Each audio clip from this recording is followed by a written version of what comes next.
y además tienen unas pinches deudas y hay unas presiones internas de tal tamaño que van a querer imponer el triunfo de Peña Nieto. ¿Sí? Ellos, no nosotros. Bien, me detengo un momento. 2 días después de las elecciones, un camarada al que quiero mucho llegó y dijo: esta lucha ha sido muy interesante, pero ya terminó. Y no supe qué decirle. Y me quedé con la pinche pregunta. En las noches me despertaba y decía: este güey me vino a espantar en las noches. Y a lo largo de estos 2 meses he vivido ciertas cosas que ayer en la noche, cuando venía para acá, dije: no, pues ahora sí. Estuve a punto a las 4 de la mañana de levantar el teléfono y decirle: ¿sabes qué, güey? Yo no puedo dormir, ahora no vas a poder dormir tú. ¿Sí? No, compañeros, esta lucha está empezando. Curioso. Lo que parecía una lucha que culminaba con el proceso electoral, ¿sí?, empieza a partir del cierre de la primera etapa del proceso electoral. ¿Por qué? Nunca en la historia de México habíamos sido tantos y estamos también organizados. Es impresionante, compañeros, los muchísimos que somos y lo organizados que estamos. Tenemos organizaciones chafísimas, mal coordinadas, asambleas que duran 11 horas, propuestas que se discuten hasta el aburrimiento, grupos de base que luego los controla un pinche chucho por arriba y que no tienen manera de expresarse. Nunca habíamos estado tan organizados, nunca tantos mexicanos habían estado organizados y dispuestos a luchar porque quieren cambiar este país. Primera reflexión, y ahí está. La vivimos a lo largo de estos meses. Y todavía vamos a crecer más. ¿Sí? La segunda reflexión, ¿por qué esta lucha empieza y no termina? Porque lo que vamos a enfrentar no es si Peña Nieto llega o no llega al poder, sino si llegan las propuestas y el modelo de gobernar priista al poder. ¿Sí? Y eso implica una cadena de no a esto, no a esto, no a esto, que vamos a tener que vivir.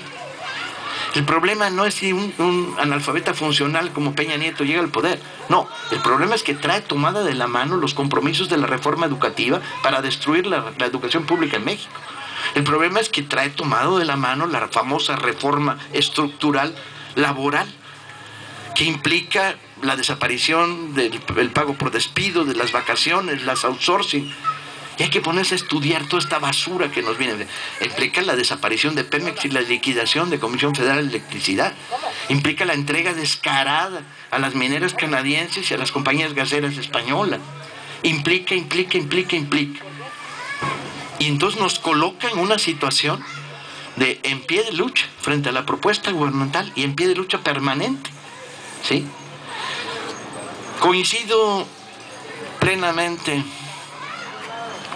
con Jaime en que la siguiente pregunta es ¿cómo?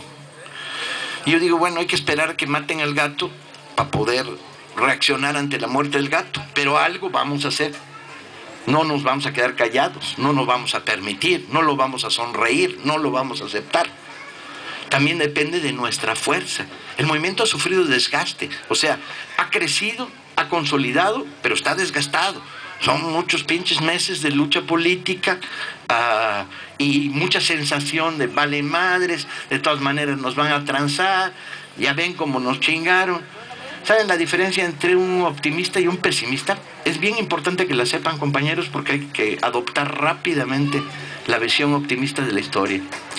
La diferencia es que los pesimistas sufren antes, durante y después. Y los optimistas nomás sufrimos después.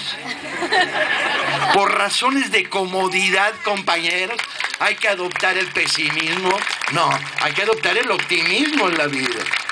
Nomás por razones de comodidad. Este no es un debate político, no tiene que ver la razón ni la lógica. Este es un simple problema de vamos a sufrir menos, ¿no? Chinga. No como la compañera decía cuando glosaba las canciones de Chabela Vargas, ¿no? El mundo del azote no es lo nuestro, ya por sí los azotes están a peso. Somos generaciones y los más jóvenes no lo tienen registrado, pero los morenas rucos que estamos por aquí, de sobra lo tenemos registrado. Nacidos para perder, con un letrero en la espalda que dice, pero no para transar. Y esa es la clave, compañeros. Somos indestructibles, inoxidables, inagotables, incorruptibles. ¿Sí? Y eso es lo que hay que transmitir a la nueva generación que entra al combate. Una moral política, una ética, otra manera de pensar el mundo. No queremos funcionarios, queremos militantes, ¿sí? Y queremos militantes con absoluta empatía con las luchas sociales, absolutamente entregados. Queremos militantes que ayuden a las viejitas a cruzar las calles y que se sientan insultados cuando les digan que Juan González tenía 32 Mercedes-Benz. Necesitamos volver a poner la política en su justo espacio y en su justa dimensión, que es la moral. La política de izquierda sin proyecto moral es basura pura, es oportunismo, es gandallismo, es laboralismo, es burócrata que quiere seguir ascendiendo. Y ahí voy en el acuerdo pleno que tengo con Jaime, que es Morena va a ser la clave. El movimiento 132 es muy importante, hay que ver cuánto gas tiene y hasta cuánto da. Un movimiento social tiende a desgastarse en el tiempo, pero necesitamos construir una organización permanente. Y la respuesta, pues ya la estamos cocinando. La respuesta es convertir a Morena en algo diferente en términos políticos.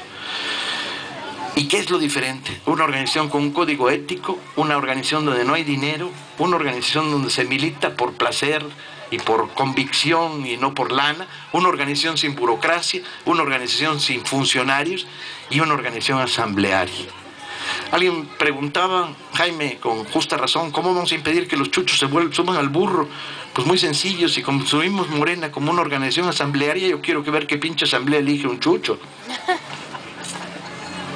Esta semana se van a producir 3 asambleas de Morena, y en la que viene cerca de 70 asambleas más en el Valle de México, de morenas, asambleas de base, que van a elegir delegados a la asambleas de toda la zona metropolitana. ¿Ustedes creen que algún chucho puede ganar alguna asamblea?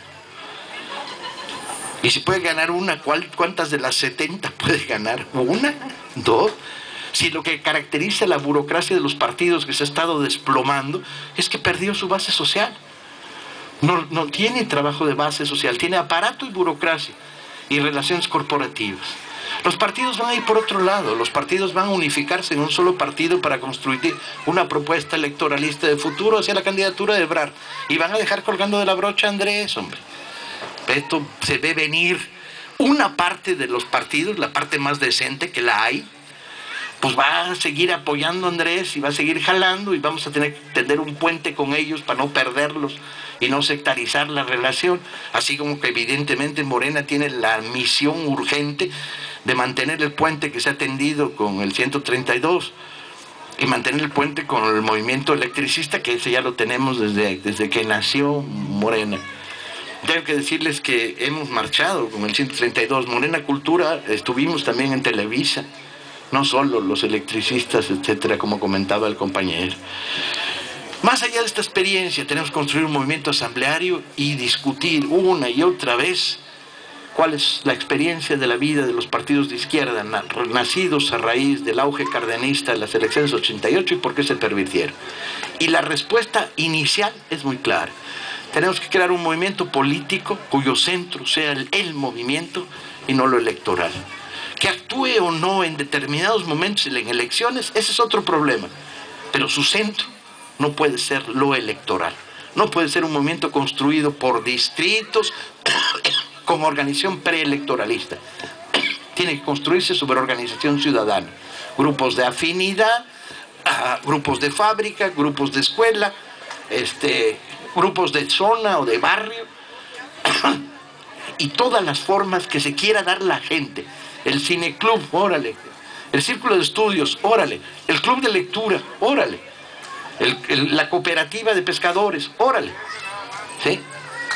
Permitir que la gente se asocie por razones de organización y afinidad y construir asambleas de asambleas que nos vayan permitiendo piramidalmente levantar un movimiento cuyo centro es el movimiento y al que la burocracia no puede encontrarse a gusto en él porque no va a tener espacio. Si le quitas la capacidad de manipulación que le da la construcción burocrática, que les permite ser elegidos sin que haya